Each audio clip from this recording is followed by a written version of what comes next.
Hello, everyone. Today is day 41 of reading the Bible until we reach the end. Today we're going to be in Genesis 41. Now, if you guys remember a little bit from last time, Joseph was interpreting dreams, right? He interpreted one for the Pharaoh's cupbearer and one for the one for the Pharaoh's chief baker. Now, he predicted both of them correctly. If you guys want to go see the results of that, you guys can go check out my last video.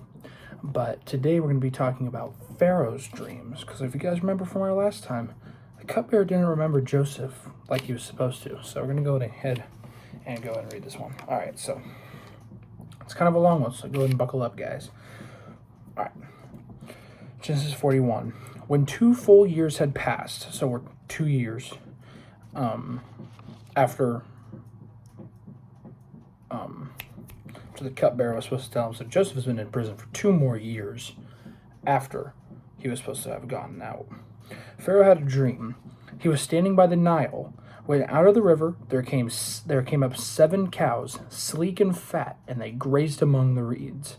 After them 7 other cows, ugly and gaunt, came up out of the Nile and stood beside those on the riverbank. And the cows that were ugly and gaunt ate up the 7 sleek fat cows. Then Pharaoh woke up. He fell asleep again and had a second dream. 7 heads of grain, healthy and good, were growing on a single stalk. After them 7 other heads of grain sprouted, thin and scorched by the east wind.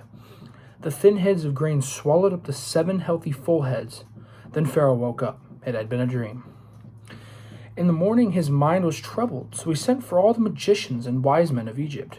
Pharaoh told him his dreams, but no one could interpret them for him. Then the chief cupbearer said to Pharaoh, "Today I am reminded of my shortcomings." 2 years too late, buddy boy. Pharaoh was once angry with his servants, and he imprisoned me and the chief baker in the house of the captain of the guard. Each of us had a dream in the same night, and each dream had a meaning of its own.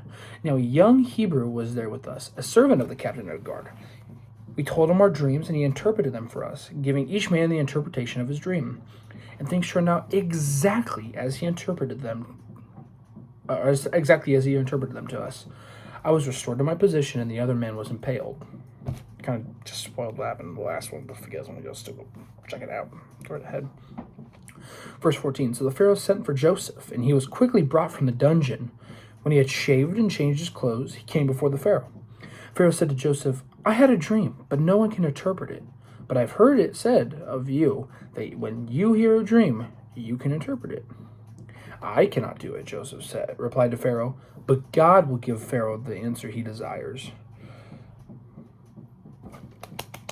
Way to bring God into it. You gotta, preach it. You know what I mean? Verse 17. Then Pharaoh said to Joseph, "In my dream I was standing on the bank of the Nile, when out of the river there came up 7 cows, fat and sleek, and they grazed among the reeds. After them 7 other cows came up, scrawny and very ugly and lean.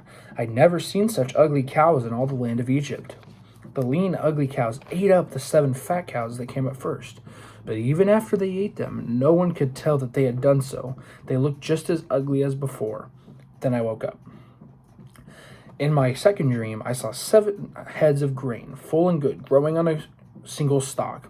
After them 7 other heads sprouted, withered and thin and scorched by the east wind. The thin heads of grain swallowed up the 7 good heads. I told this to the magicians, but none of them could explain it to me." Verse 25. Then Joseph said to Pharaoh, The dreams of Pharaoh are one and the same. God has revealed to Pharaoh what he is about to do. The 7 good cows are 7 years, and the 7 good heads of grain are 7 years as well. It is one and the same dream. The 7 lean, ugly cows that came up afterward are also 7 years, and so are the 7 worthless heads of grain scorched by the east wind. They are 7 years of famine. It is just as I said to Pharaoh. God has shown Pharaoh what he is about to do. 7 years of great abundance are coming throughout the land of Egypt, but 7 years of famine will follow them. Then all of the abundance of Egypt will be forgotten, and the famine will ravage the land. The abundance in the land will not be remembered, because the famine that follows it will be so severe. The reason the dream was given to Pharaoh in 2 forms is that the matter has been firmly decided by God, and God will do it soon. And now let Pharaoh look for a discerning and wise man and put him in charge of the land of Egypt. Let Pharaoh appoint commissioners over the land to take a fifth of the harvest of Egypt during the 7 years of abundance. They should collect all the food of these good years that are coming and store up the grain under the authority of Pharaoh to be kept in the cities for food.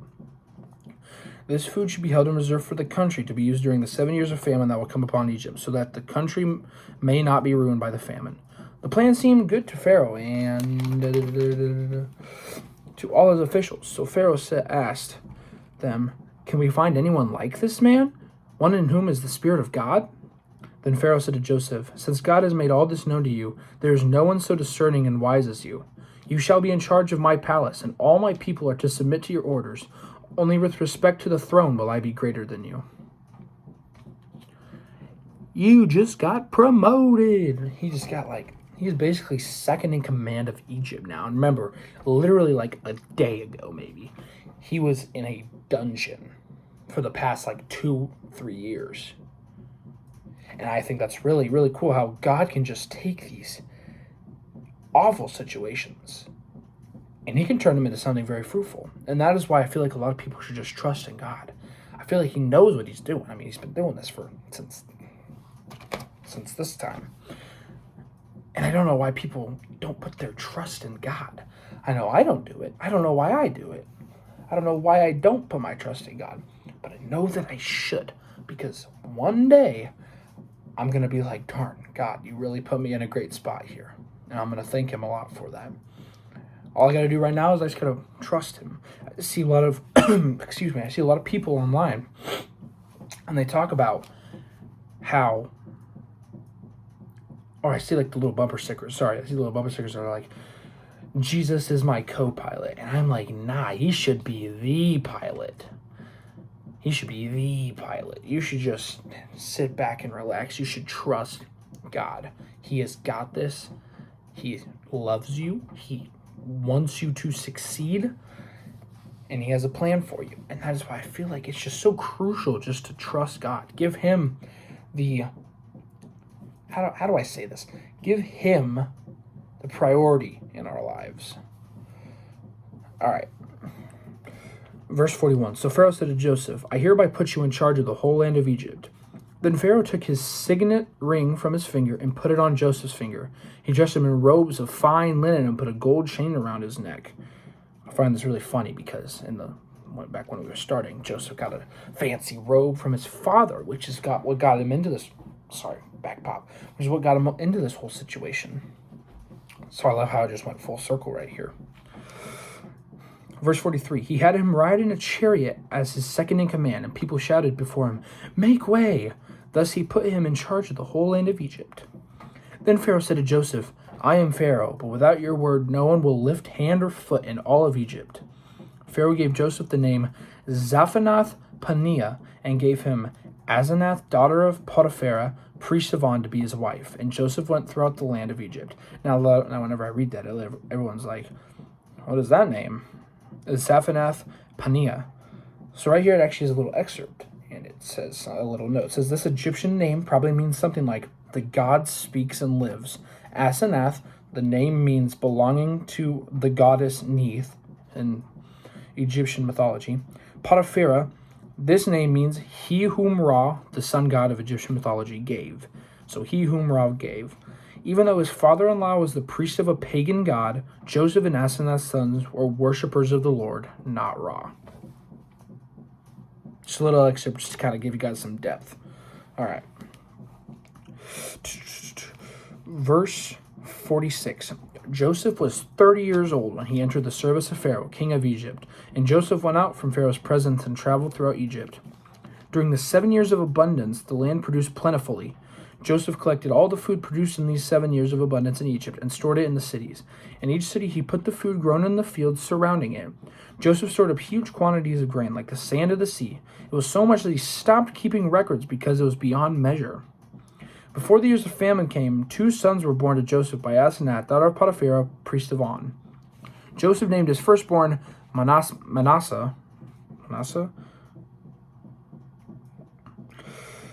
and said, it is because God has made me forget all my trouble and all my father's household. Verse 52, the second son he named Ephraim. Let's see what that means. Twice fruitful is what that means. Uh-oh, I lost my spot, sorry. And said, "It is because God has made me fruitful in the land of my suffering." Verse 53, the 7 years of abundance in Egypt came to an end, and the 7 years of famine began. Just as Joseph had said, there was famine in all the other lands, but in the whole land of Egypt there was food. When all Egypt began to feel the famine, the people cried to Pharaoh for food. Then Pharaoh told all the Egyptians, "Go to Joseph and do what he tells you." When the famine had spread over the whole country, Joseph opened all the storehouses and sold grain to the Egyptians, for the famine was severe throughout Egypt. And all the world came to Egypt to buy grain from Joseph because the famine was severe everywhere. Guys, that's going to wrap it up for chapter 41. This is probably, I don't know if I've said this enough, but the story of Joseph is probably one of my favorite in the entirety of the Bible. I mean, it covers all like the big points of like trusting in God, like I just said earlier. How God has a plan for you, again, like I just said earlier. It's just beautiful. And this is before the 10 Commandments. I mean, like, this is in the time of Pharaoh. Now, most people do believe that this Pharaoh, I think, was 1 or 2 generations before the bad Pharaoh that we'll talk about, like, in, like, 2 weeks. The Pharaoh that didn't like the Hebrews, the one that made them slaves. We're going to talk about that one in a couple weeks' time. But for now, I want you all to have a blessed rest of your day. Peace. Have a good day, guys.